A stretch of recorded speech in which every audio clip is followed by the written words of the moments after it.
Salutare tuturor! Astăzi vreau să pregătesc plăcinte la cuptor cu un aluat subțire.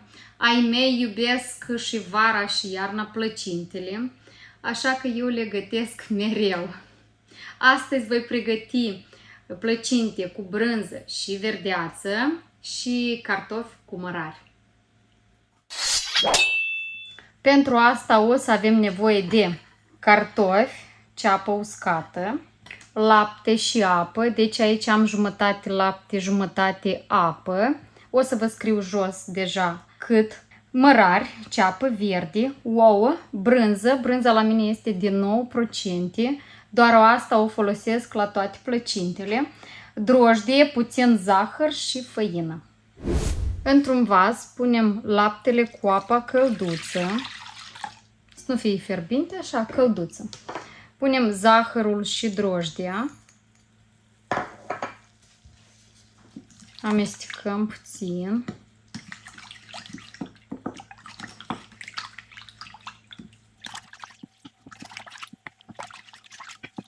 Tot aici, încet, încet, punem făina.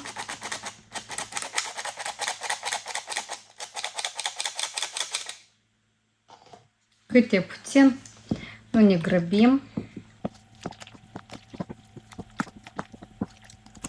Neapărat punem și sare. Așa.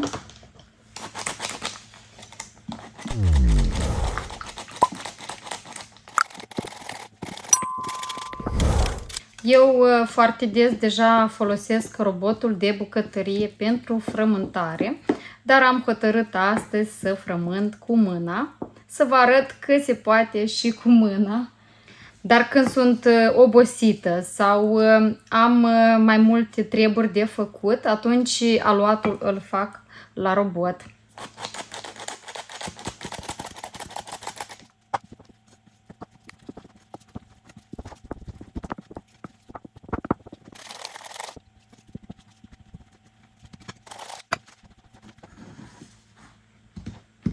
Eu amestec cu lopățica până nu pot amesteca și pe urmă deja vin mânuțele în ajutor.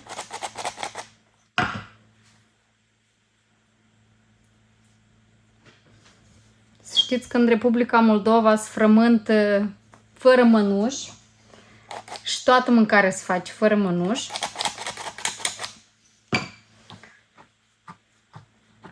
Dar mânuțele trebuie să fie spălate bine.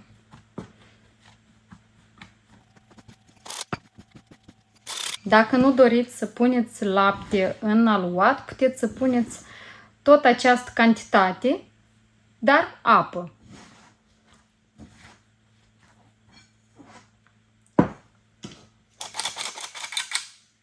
Mi-e mai comod să frământ pe blat, așa că transportăm aluatul pe blat și îl frământăm foarte, foarte bine.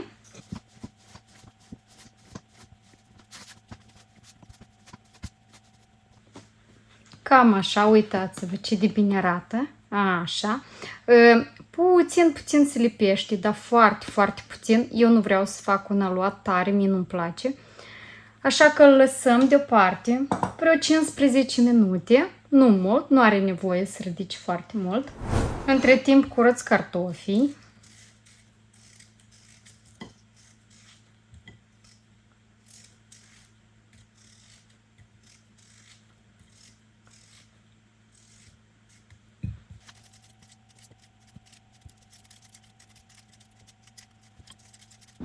Am pus cartofii la fiert. Acum tăiem ceapa.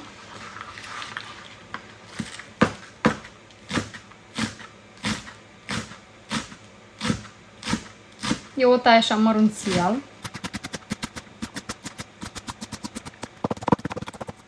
Le punem într-un vas.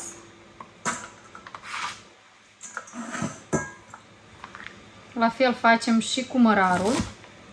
Numai că jumătate de mărar o să-l pun împreună cu ceapa și jumătate o să-l pun deoparte pentru cartofi.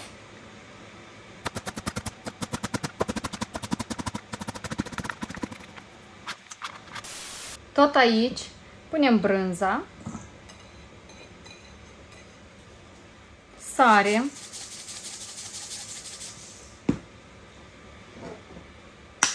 ouă. Eu voi pune unul și un albuș, pentru că gălbenușul am nevoie pentru a unge plăcintele.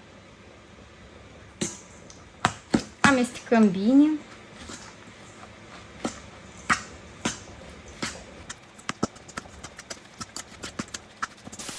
Acum pregătim aluatul. Punem aici. Îl împărțim în biluțe.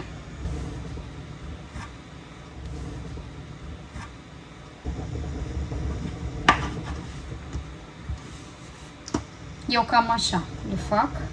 Acum își văd deja cât îmi iesă.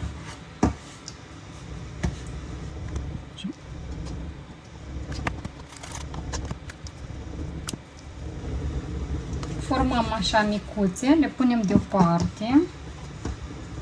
Așa. Dacă se lipesc un pic, mai adăugați făină. Nu e o problemă, mai bine să fie mai moale decât să fie tare aluatul. Așa.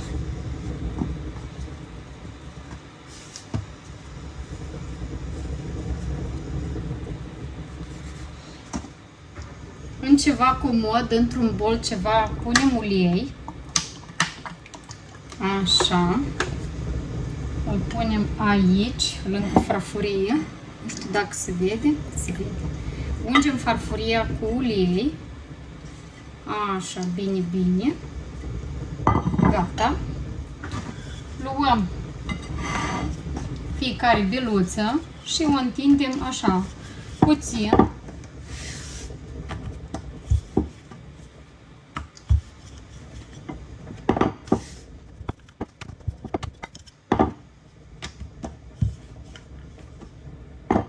Cam așa eu le întind. O pun pe farfurie de ulei și o ung iarăși cu ulei. O ungem bine cu ulei pentru că o să punem deasupra următoarele și să nu se lipească. Să fie destul ulei. Așa procedăm cu toate biluțele. Gata, aluatul este pregătit. Acum așteptăm să fiarbă cartofii. Vedeam, cartofii deja sunt gata. Într-o tigaie o să pun ceapa uscată și am să o undesc puțin. Nu o să-i dau mare culoare. Ceapa, după cum vedeți, am muiat-o puțin și o să o dau prin mixer, pentru că ai mei nu iubesc în cartofi să simte bucățile de ceapă. Așa că eu le mixez și nu se simte, dar dă foarte bun gust ceapa undită în cartofi. Cartofii o să-i scurg, o să le pun o bucățică de unt, sare și o să-i chisez.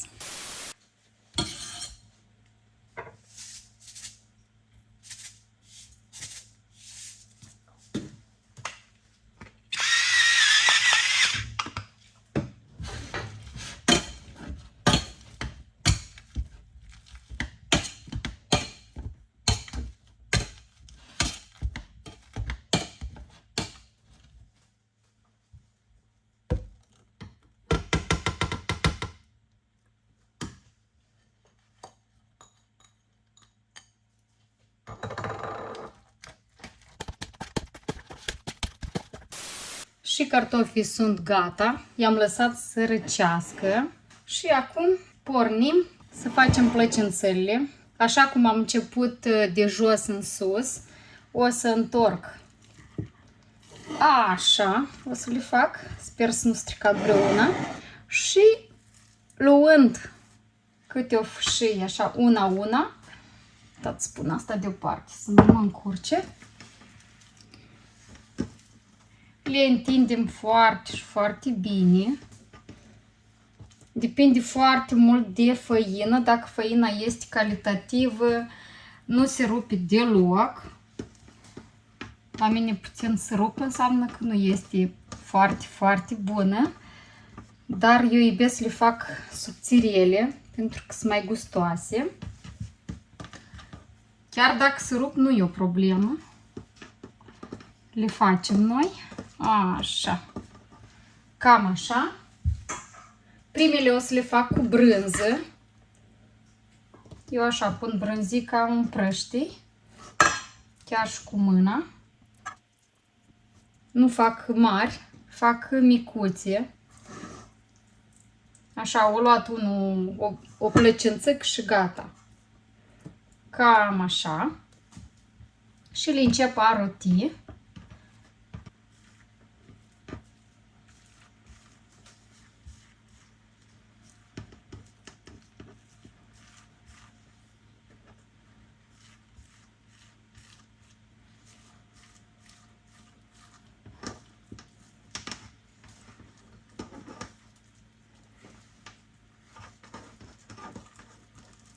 Iată, cam așa. Chiar dacă se rup un pic, vă spun că nu e nici o problemă. Uitați-vă și de bine arată.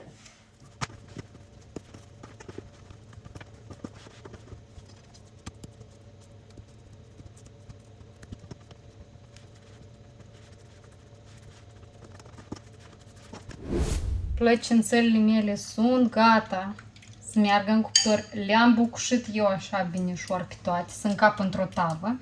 Le ungem cu gălbenuș de ou. Eu pun și puțină apă. Ca să le putem unge, pun și puțină apă în gălbenușul de ou. Le ungem foarte, foarte bine. Așa.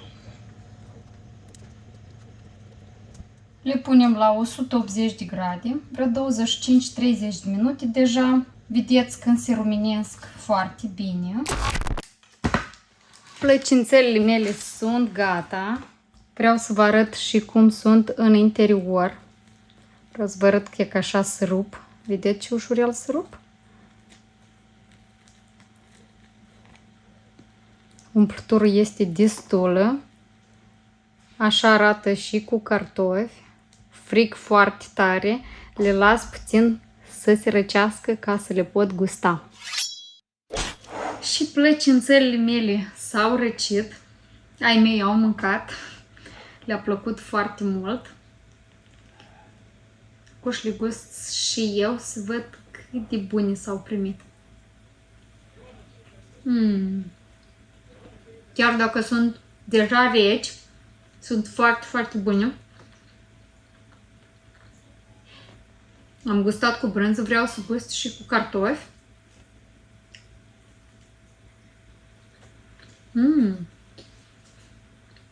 Eu vă spun